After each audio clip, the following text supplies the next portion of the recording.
जो विद्युत धारा या फिर विद्युत, या सिंपली जो हम कहते हैं कि लाइट आ गई, लाइट चली गई, लाइट है, लाइट नहीं है, कैसे डिसाइड करते हैं? तो हम देखते हैं कि हमारे जो उपकरण हैं, यानी कि पंखा है या फिर प्रेस है या फिर फ्रिज है, जो भी विद्युत से चलने वाले उपकरण हैं, अगर वो काम करते हैं तो हम कहते हैं कि लाइट आ रही है, और अगर वो काम नहीं कर रहे हैं तो हम कहते हैं कि लाइट नहीं आ रही है। यही कहते हैं ना? क्लियर है सबको? अब उसके बाद हमने ये देखा था कि ऐसी क्या चीज़ है, जैसे ही हमने स्विच ऑन किया तो ऐसी क्या चीज़ है जो तार के अंदर से जाके और उस पंखे को बताती है कि अब घूमने लग जा तू। तो कोई तो चीज़ है, वो उस चीज़ का ही हमने नाम दिया था आवेश। यही नाम दिया था। और ये आवेश हर एक पदार्थ के अंदर होता है। क्लियर है? और उस पदार्थ के अंदर जो सबसे छोटे से छोटा आवेश होता है उसका क्या नाम दिया था? इलेक्ट्रॉन। तो अगर पदार्थ के अंदर से एक जगह से दूसरी जगह लाइट या बिजली जा रही है तो कौन बताएगा उसको, या कौन उसके अंदर से चल के जाता है? तो वो इलेक्ट्रॉन चल के जाएगा पदार्थ के अंदर। क्लियर है ना? समझ गए इतना? अब उस इलेक्ट्रॉन के ऊपर ऐसी क्या चीज़ होती है जिसकी वजह से वो चलता है? तो हमने देखा था उसके ऊपर होता है आवेश। क्लियर है? आवेश दो प्रकार का होता है, प्लस और माइनस। अगर दो पदार्थों के ऊपर आवेश समान है तो हम कहते हैं कि वो एक दूसरे को प्रतिकर्षित या दूर भगाते हैं, और अगर आवेश उल्टा है तो वो एक दूसरे को आकर्षित करते हैं। ये सारा कॉन्सेप्ट आवेश का हम पिछली क्लास में सीख चुके हैं। क्लियर है? आज हमें क्या करना है? तो आज हमें सबसे पहले तो ये बताना है कि आवेश जब चल रहे होते हैं तो हम उसे क्या कहते हैं। ठीक है? आवेश चलते हैं इतना हमें पता है, लेकिन हमें यह बताना है कि जब आवेश चल रहे होते हैं तो उससे हम क्या कहते हैं, कैसे हम मापन करेंगे कि कितने आवेश चले गए, कितने रहे हुए हैं, या किसी वायर या तार के अंदर या किसी पदार्थ के अंदर कितने आवेश चल रहे हैं। क्लियर है? सबसे पहले तो हमें उसका नामकरण करना है कि आवेश चल रहे हैं उसको हम क्या बोलेंगे। क्लियर है? दूसरे फिर हमें यह बताना है कि कितने आवेश चल रहे हैं। ठीक है? ये चीज़ समझने के बाद हमें यह समझना है कि उन आवेशों को चला कौन रहा है। क्लियर है? आज की क्लास में हमें 3 टॉपिक मेन रूप से कर, ये कि हमें यह पता है, मान लो यहाँ पे, अब आपको सबको पता है कि हमारे घर पे जो लाइट आती है कहीं से तो आती है ना? अब अगर मैं कहूँ 1 मिनट के लिए उस लाइट को हटा के और कह देता हूँ कि यहाँ पे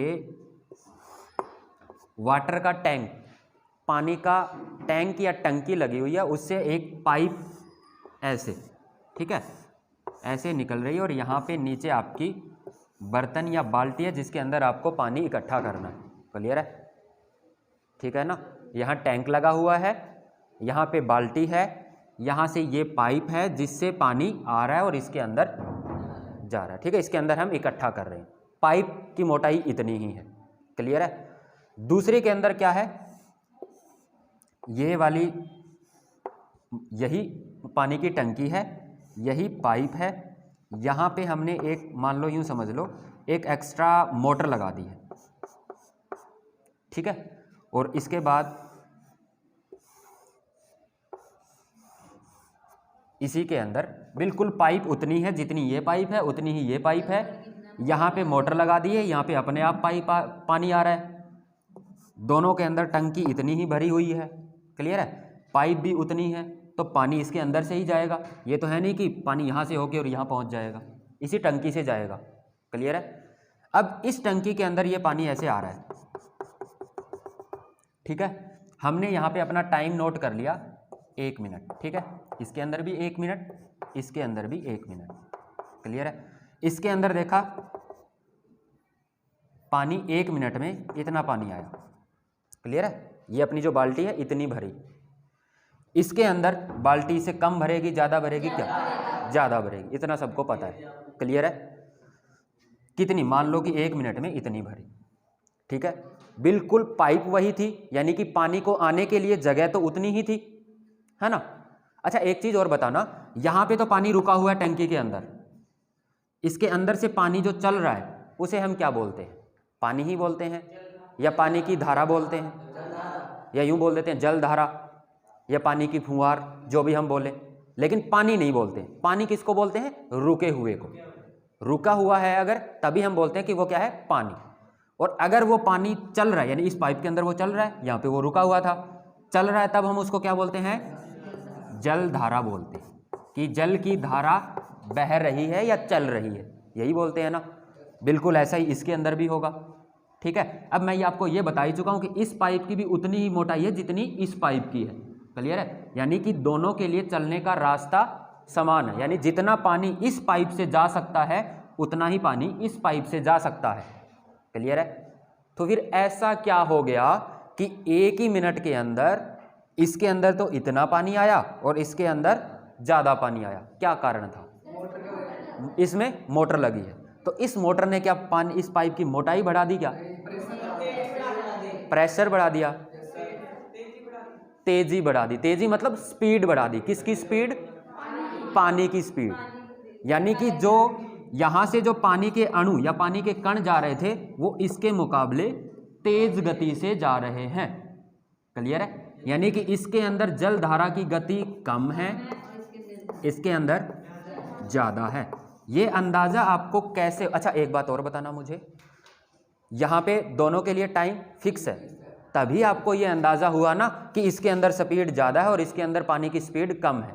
अगर यहाँ पे मैं कह दूँ कि यहाँ पे हमने 5 मिनट में देखा और यहाँ पे 1 मिनट में देखा, तो 5 मिनट में हो सकता है ये तो इतनी भर गई। क्या ऐसा सही है? क्या 5 मिनट में ये ज़्यादा ये कम? क्यों? क्योंकि इसको टाइम भी तो हमने ज़्यादा दिया है भाई। क्लियर है ना? ये टाइम मैं साथ में क्यों लिख रहा हूँ? वो इसीलिए क्योंकि अगर टाइम एक समान नहीं होगा तो आप ये अंदाज़ा नहीं लगा पाओगे कि कौन सी बाल्टी के अंदर पानी ज़्यादा आया, या किस जो यहाँ पे जो नल लगा हुआ है उस नल के अंदर किसके अंदर पानी ज़्यादा आ रहा है, ये अंदाज़ा लगा पाओगे क्या? नहीं लगा पाओगे ना। यानी कि आपको टाइम पहले फिक्स करना पड़ेगा, तभी तो आप अंदाज़ा लगा पाओगे।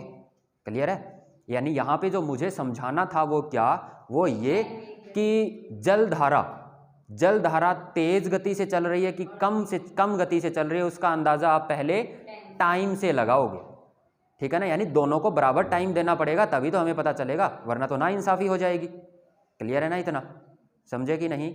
अब यहाँ पे क्या है? पानी रुका हुआ था, जब पानी चलने लग गया तो उसे हमने बोल दिया जल धारा। ठीक है? वो जल धारा, इसके अंदर से जो पानी जा रहा है उसी को हमने बोला है।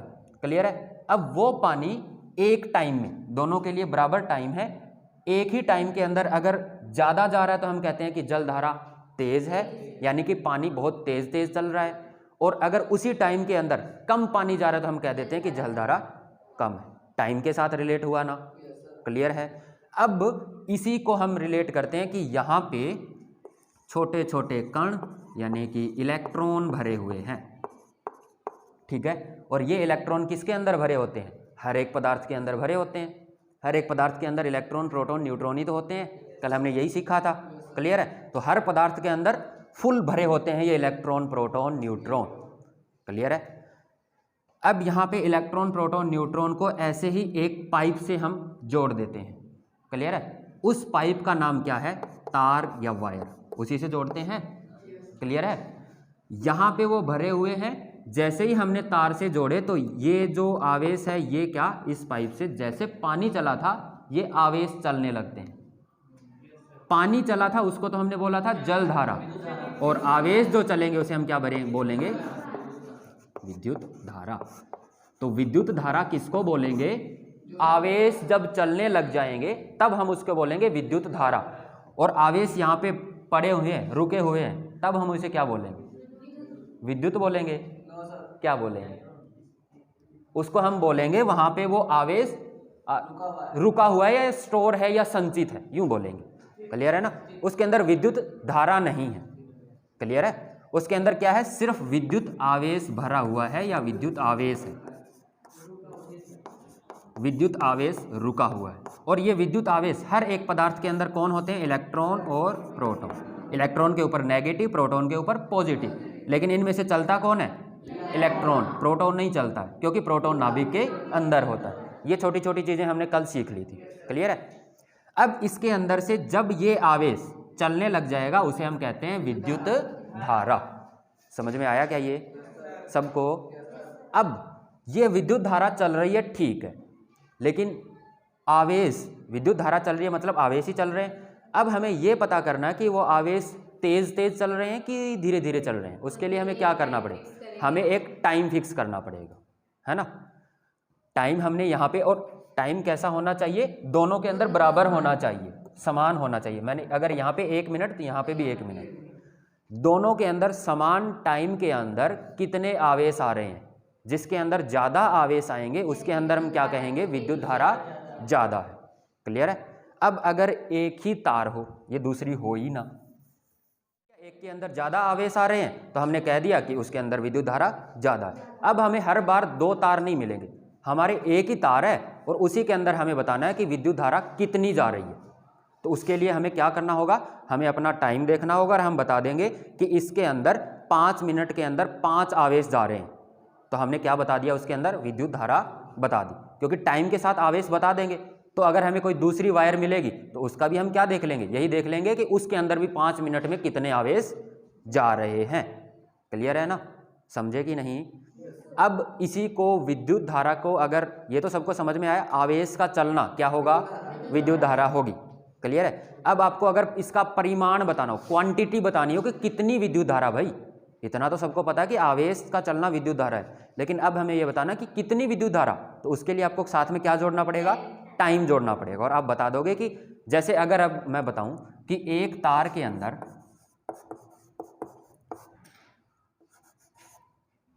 विद्युत धारा 5 है, एक तार के अंदर विद्युत धारा 5 है, इसका मतलब क्या कि कोई टाइम के अंदर उसके अंदर से कितने आवेश जा रहे हैं, 5 आवेश जा रहे हैं। अभी हमें वो टाइम का अंदाज़ा नहीं लग रहा है ना, कन्फ्यूज़न आ रही है। तो हम क्या करते हैं, उस टाइम को भी फिक्स कर लेते हैं ताकि हमारी परिभाषा क्लियर हो जाए। क्लियर है ना। अब उस टाइम को हम फिक्स करते हैं। अब अगर टाइम को हमें फिक्स करना है, क्लियर है ना, क्योंकि हमें सामने वाले को ये बताना है क्वांटिटी के अंदर इतनी विद्युत धारा जा रही है, ठीक है। तो उसके लिए हम टाइम कैसे फिक्स करते हैं, तो जो भी टाइम लेते हैं ना हम, उसको हम कर देते हैं प्रति इकाई। अब ये प्रति इकाई क्या होता है, इकाई का मतलब क्या होता है पता है, यूनिट, यूनिट का मतलब 1। क्लियर है ना। अब प्रति इकाई कैसे करते हैं, तो ऐसे करते हैं कि अगर मैंने बताया कि एक तार के अंदर से 5 आवेश जा रहे हैं 5 मिनट में, ये अपना जो टाइम है क्या ये इकाई में है, नहीं है ना, इकाई में नहीं, ये 5 है, ठीक है, 5 मिनट है। अब अगर इसको इकाई करना है तो यहाँ पे हमें 1 करना पड़ेगा, तभी तो ये इकाई होगा। 1 कैसे करेंगे, 5 से भाग दे देंगे। अगर इसको 5 से भाग देंगे तो इसको भी तो 5 से भाग देना पड़ेगा, समझ रहे हो। तो इसको इकाई करने के लिए हमने क्या किया, एक आवेश जा रहा है, 5 से भाग देंगे तब यही आएगा ना, एक आवेश जा रहा है कितने मिनट में, 1 मिनट में। क्लियर है। ये हमने हमारा एक स्टैंडर्ड तरीका बताया या तरीका बनाया जिससे हम बताते हैं सामने वाले को कि विद्युत धारा कितनी जा रही है। क्लियर है। अब कहीं पे ये लिखा हुआ है 5 आवेश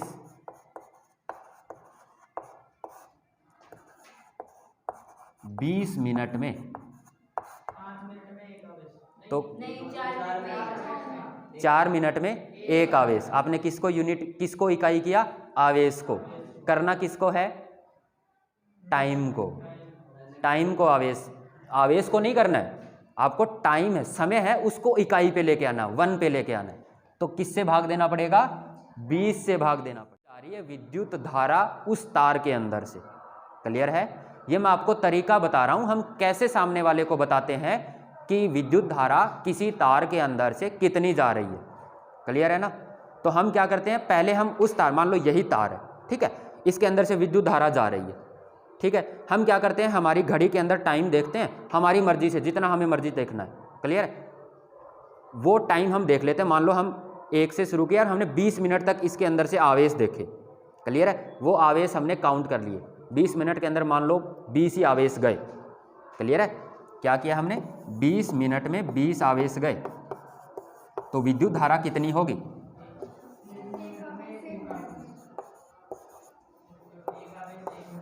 तो विद्युत धारा जब आप बताओगे तो क्या, एक आवेश 1 मिनट में। क्यों, क्योंकि हमें इसको क्या करना है, एक इकाई बना लेना है। समझ रहे हो कि नहीं? सारे समझ गए ये चीज़? 1 मिनट में। और यहाँ से अब हमारी विद्युत धारा की परिभाषा बनती है। परिभाषा क्या बनती है कि प्रति इकाई किसी भी तार के अंदर से जाने वाले आवेश को हम विद्युत धारा बोलते हैं। क्लियर है? प्रति इकाई जाने वाले आवेश, प्रति इकाई मतलब यहाँ पे हमें क्या कर लेना है? 1 कर लेना है। क्लियर है ना? प्रति इकाई जाने वाले आवेशों को हम क्या कहते हैं? विद्युत धारा कहते हैं। क्लियर है? निकालना कैसे है? तो हर बार जो टाइम दिया, अब देखो हम क्या कर रहे हैं, मैंने अलग अलग आपको करके दिखाया। टाइम को भी कितने से उतने से ही डिवाइड कर रहे हैं और आवेश को भी उतने से डिवाइड कर रहे हैं। क्या इसको मैं ऐसे कर सकता हूं? आवेश को जो यहाँ पे लिखा होता है उसी से तो हम पूरे को डिवाइड करते हैं ना, यानी कि आवेश को हम सीधा ही टाइम या समय से डिवाइड कर दें तो क्या हमारी विद्युत धारा आ जाएगी? क्या आ जाएगी ना? क्यों? क्योंकि मैंने यहाँ से देखो, यहाँ से जो आपको बताना शुरू किया था, एक बार दोबारा रिपीट कर रहा हूँ। यहाँ पे क्या था? 5 आवेश 5 मिनट में। हमें एक प्रति इकाई करना है, किसका? टाइम का, है ना? तो यहाँ पे जो भी टाइम है उससे पूरे को डिवाइड कर दे रहे थे, तो यहाँ पे 1 आवेश 1 मिनट में आया। यहाँ पे क्या किया? यहाँ पे ये वाला देखो 20 मिनट दिया हुआ था, तो पूरे को हमने किससे डिवाइड किया? 20 से डिवाइड किया। क्यों? जो टाइम दिया हुआ है उसी से डिवाइड कर रहे हैं ना। यहाँ पे भी तो यही किया है। यहाँ पे 20 आवेश 20 मिनट में, पूरे को किससे डिवाइड किया? जो टाइम है उससे ही डिवाइड किया। क्लियर है? तो यहाँ से हमारा एक शॉर्टकट क्या निकल के आया कि जो आवेश दे रखे हैं उसको हमें किससे भाग दे देना है? समय से भाग दे देना है। आवेश को समय से भाग दे दिया तो हमें क्या मिलेगी? विद्युत धारा मिलेगी। ये तो हुई एग्जैक्ट परिभाषा। क्लियर है? सिंपल अगर आप ये भी बोल दोगे कि आवेश का चलना विद्युत धारा है, ये भी आपका सही है। क्लियर है? आवेश का चलना विद्युत धारा है। क्लियर है ना? ये तो हुई समझने वाली बात। अब सामने वाला आपसे ये पूछ सकता है कि आवेश का चलना विद्युत धारा है, लेकिन कितने आवेश चलेंगे भाई? तो प्रति इकाई जितने आवेश चलेंगे। अब प्रति इकाई समय में, क्लियर है ना? प्रति इकाई समय में। अब ये प्रति इकाई समय कितना होगा? तो ये 1 सेकंड, 1 मिनट, 1 घंटा, जो भी आप चुनना चाहो, लेकिन होना कितना चाहिए? 1 होना चाहिए। क्लियर है ना? वो सामने वाला फिर आपको बता देगा, नहीं यार मुझे 1 घंटे में नहीं 1 सेकंड में बता, तो 1 सेकंड में बता देंगे हम। क्लियर है ना? लेकिन होना क्या चाहिए? 1 होना चाहिए। समझ रहे हो कि नहीं ये चीज़? ठीक है ना? तो सबसे पहले विद्युत धारा, आवेश का चलना, लेकिन कितने आवेश चलेंगे? तो प्रति इकाई समय में जो आवेश चलेंगे उसी को हम क्या कहेंगे? विद्युत धारा कहेंगे। क्या ये चीज़ सबको समझ में आई? क्या लिख लें क्या इसको? विद्युत धारा, इसको ऐसे भी बोला जा सकता है कि विद्युत धारा को परिभाषित कीजिए। क्लियर है? तो अभी हमने क्या परिभाषा बनाई है, इसका एक सूत्र बना लें, फॉर्मूला बना लें। अगर मैं कह दूं किसी तार के अंदर से क्यू आवेश जा रहे हैं, आवेशों की संख्या बतानी है ना, क्यू आवेश जा रहे हैं टी टाइम के अंदर, क्यू बटे में टी, क्योंकि हमें किसको किससे भाग देना है? आवेश को टाइम से भाग देना है, तो हमारी विद्युत धारा आ जाएगी। क्लियर है? तो इसको भी हम लिख लेते हैं। ठीक है? तो आगे जहाँ पे भी विद्युत धारा आएगी, मैं अगर उसे आई से लिख रहा हूँ तो आप उसको समझ जाना कि वो क्या है, विद्युत धारा के बारे में बात हो रही, क्योंकि इस चैप्टर के अंदर बहुत सारे ये नाम आ जाते हैं। अभी आगे और भी आएगा, विभव, विभवांतर, प्रतिरोध। तो इतने सारे नाम लिखने के बजाय हम क्या करते हैं, हम एक एक का सिंबल, प्रतीक बनाते जाते हैं, छोटा छोटा। क्लियर है? विद्युत धारा का प्रतीक क्या? आई। ऐसे ही आवेश का प्रतीक क्या? आवेश जो है उसका प्रतीक रहेगा क्यू, चाहे वो स्मॉल हो चाहे बड़ा हो। ठीक है? चाहे स्मॉल लेटर में लिखो चाहे कैपिटल लेटर में लिखो, कोई बात नहीं, इतनी छूट है आपको। ठीक है ना? लेकिन जो असाई मात्रक है वो जैसे हैं वैसे ही लिखने हैं, उनके प्रतीक है वो ना तो स्मॉल लेटर में चेंज करने आपको, ना ही कैपिटल लेटर में। जैसे लिख दिए हैं बिल्कुल वैसे ही होने चाहिए। क्लियर है ना? ये आवेश का प्रतीक हुआ। अब टाइम का प्रतीक आपको पता ही है। अच्छा, ये जो सूत्र है ना, इससे एक क्वेश्चन भी पूछा जा सकता है कि किसी तार के अंदर से क्यू आवेश टी टाइम में जा रहे हैं तो विद्युत धारा कितनी होगी? क्यू अपॉन टी, क्योंकि आवेश को किससे भाग देना है? टाइम से भाग देना है। तो आवेश डिवाइड बाय विद्युत धारा का मात्रक क्या है? हमें इस विद्युत धारा को किस में मापते हैं, तो इसका विद्युत धारा को जैसे हम द्रव्यमान को किस में नापते हैं, केजी में, किलोग्राम में, लंबाई को किस में नापते हैं, मीटर या सेंटीमीटर में, या ऐसे, ठीक है। ऐसे ही विद्युत धारा को भी हम किसी में नापते हैं, तो उसका क्या, किस में नापते हैं इसको, एम्पियर में। किस में नापते हैं, तो ये किसकी एसआई मात्रक हुआ, विद्युत धारा का। इसका प्रतीक क्या है, तो इसका प्रतीक है ए। इसको ना तो आपको स्मॉल करना है ना कुछ और, ये हमेशा कैपिटल ए के अंदर ही लिखा जाएगा। क्यों, क्योंकि ये क्या है, विद्युत धारा का एसआई मात्रक। चलो वो आखिर में पढ़ेंगे। अब ये एम्पियर क्या है, विद्युत धारा का एसआई मात्रक है। ये कितना होता है, यानी कब हम कहेंगे कि 1 एम्पियर विद्युत धारा हो गई है, ठीक है। तो इसको हम लिखते हैं, या 1 एम्पियर विद्युत धारा को परिभाषित कीजिए। तो इसको कैसे करना है, इसका बहुत आसान सा तरीका मैं बताता हूं आपको। देखो, हमें पता है कि विद्युत धारा का मैं प्रतीक लिख लूं, समझ जाओगे सारे। तो हम जानते हैं, क्योंकि हम बहुत समझदार हैं, तो हम जानते ये हैं कि I बराबर है Q डिवाइड बाय T होता है। हम जानते हैं ना ये सारे के सारे। हाँ, अगर हम जानते हैं तो हमें अब बताना है कि ये विद्युत धारा 1 एम्पियर कब होगी। तो किसी चीज़ के अंदर 1 कब आता है, जब ये और ये दोनों 1 हो जाएं, तभी तो ये 1 आएगा। समझ रहे हो कि नहीं, बिल्कुल सिंपल सी चीज़ है ये 1 एम्पियर कब होगा, जब ये जो आवेश, क्यू आवेश ही है, ये भी 1 हो जाए। मात्रक क्या है आवेश का, आगे आवेश का मात्रक क्या है, क्यू मात्रक है। किस में नापते हैं आवेश को, प्रति इकाई में नापते हैं, कूलम में नापते हैं भाई। कल तो पढ़ा था हमने, आवेश को किस में नापते हैं, कूलम में नापते हैं। टाइम को किस में नापते हैं, प्रति इकाई में नापते हैं। तेरे घड़ी में किस में नापता है तू, है सेकंड में नापते हैं ना, सेकंड, मिनट या फिर घंटा। लेकिन जो एसआई यूनिट है, टाइम की जो एसआई यूनिट है, यानी कि जो वो मीटिंग हुई तो उसमें जो डिसाइड हुआ था वो ये कि सेकंड को हम एसआई यूनिट मानेंगे। क्लियर है। तो अब हम 1 एम्पियर को परिभाषित जब करें, आगे भी हमें बहुत सारी परिभाषाएं ऐसे ही लिखनी है। आगे 1 वोल्ट भी आएगा, 1 ओम भी आएगा, 1 वाट भी आएगा, ठीक है ना। उनको भी हम ऐसे ही लिखेंगे। कैसे, हम पहले उनका फॉर्मूला, सूत्र लिखेंगे। सूत्र के अंदर हमने क्या किया, करंट को क्या कर दिया, 1 एम्पियर। करंट 1 एम्पियर कब आएगा, जब आवेश है वो भी 1 कूलम हो जाएगा और टाइम भी क्या हो जाएगा, 1 सेकंड, ठीक है ना।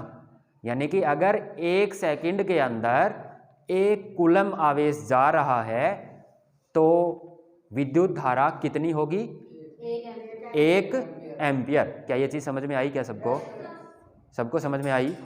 हमने क्या किया, पहले सूत्र लिखा, सूत्र के अंदर सबको क्या कर दिया, 1-1 कर दिया। तो हमें हमारे पास, और उनके साथ में क्या लिख दिया, उनकी एसआई यूनिट या एसआई मात्रा। क्लियर है ना। इसको क्या मैं लाइन में आप लिख सकते हो इसको,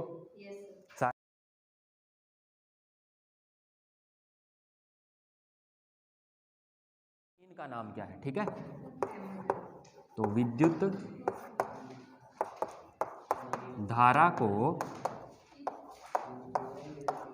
किस यंत्र से मापते हैं, नाम क्या उस यंत्र का, एमीटर। एमीटर